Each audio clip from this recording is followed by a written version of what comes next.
on a 128i BMW. Bad wheel bearing. This is very, very bad wheel bearing. You can see if you look inside here, the way you can identify whether it's a suspension problem or a wheel bearing is if you look at the axle, and then you look at how the axle moves in the hub. If the play is all there, then it's more of a wheel bearing issue.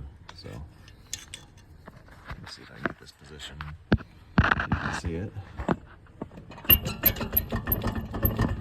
There you go. All wheel bearing.